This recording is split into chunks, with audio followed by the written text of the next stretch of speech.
Nous avons passé des heures à fouiller toute la maison, sans trouver la moindre piste. Le téléphone d'Ivan est introuvable. Et il n'est plus joignable. J'ai déjà essayé de l'appeler plusieurs fois, en vain. Et son ordinateur aussi a disparu. Tu penses qu'il me cachait quelque chose? Je ne sais pas, Pauline. La seule chose que j'ai comprise avec mon mari, c'est que parfois les hommes mariés n'aiment pas tout dire à leurs femmes. Même quand ils les aiment énormément. Ils ont souvent des problèmes qu'ils préfèrent gérer seuls. Pourquoi Ivan me ferait ça? Tu penses qu'il ne m'aime plus?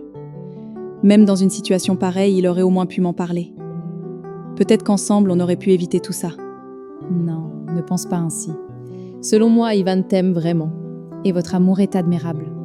Même s'il avait des secrets ou une vie privée qu'il voulait protéger, ce n'est pas forcément contre toi. Et honnêtement, depuis que je suis ici, vous êtes les seules personnes gentilles que j'ai rencontrées. Les habitants d'ici sont assez agités. La langue qu'ils parlent, je ne la comprends pas.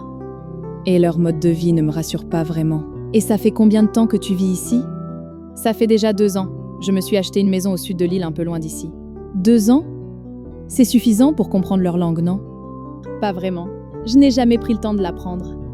Mais attends 1 minute, Pauline. Je viens d'avoir une idée. Laquelle? Tu te rappelles que je t'ai dit que les 2 hommes qui observaient Ivan parlaient une langue inconnue? Oui, évidemment. Mais où veux-tu en venir? Si j'arrive à retrouver quelqu'un d'ici à qui je peux répéter quelques phrases qu'ils prononçaient, ça pourrait nous aider à comprendre leurs intentions. Ah oui, tu as raison, c'est une bonne idée. On pourrait aussi demander à ChatGPT. À qui? Ah non, laisse tomber. J'oubliais qu'Internet ne fonctionne presque pas sur cette île. En fait, ChatGPT est une sorte de moteur de recherche intelligent. Ah d'accord. Mais s'il te plaît, Pauline, changeons de vêtements. Et garde ton arme à la maison, ou cache-la dans ton sac. Soyons discrètes. Et si les gens nous posent des questions, nous dirons que nous sommes sœurs. Même si tu es métisse et moi blanche, on dira simplement que ton père est aussi le mien. Oui, j'ai compris, Launa. Merci. Mais en parlant de mon père, il est vraiment très malade. J'espère qu'il va s'en sortir. Il me manque déjà énormément. C'est à cause de la guerre? Non, mais sûrement à cause des conséquences de la guerre. Je te raconterai ça en chemin. En passant, il n'y a plus de véhicule ici, et ma voiture est garée très loin d'ici. Ce n'est pas grave. Changeons-nous et allons récupérer ta voiture. Je vais voir si je peux réparer la panne. Tu es mécanicienne ou quoi? Non, mais j'ai fait un stage en mécanique automobile. Sinon, je suis comptable et rédactrice de projet. Ah d'accord. Je finis par comprendre que tout dans la vie arrive pour une raison. Rien ne se produit au hasard. Si Launa est entrée dans ma vie à ce moment précis, alors c'est peut-être pour mon propre bien. Enfin, je l'espère. Décidément, tes vêtements me vont parfaitement. Tu sais, mon corps change souvent. Parfois je prends du poids, parfois j'en perds.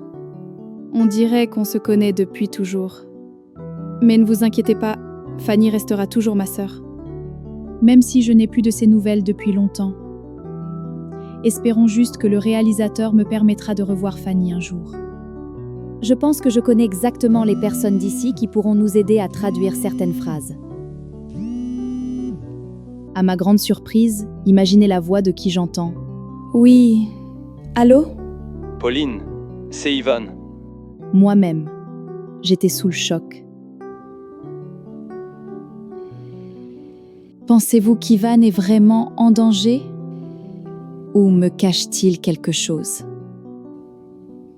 On se retrouve demain pour l'épisode 5.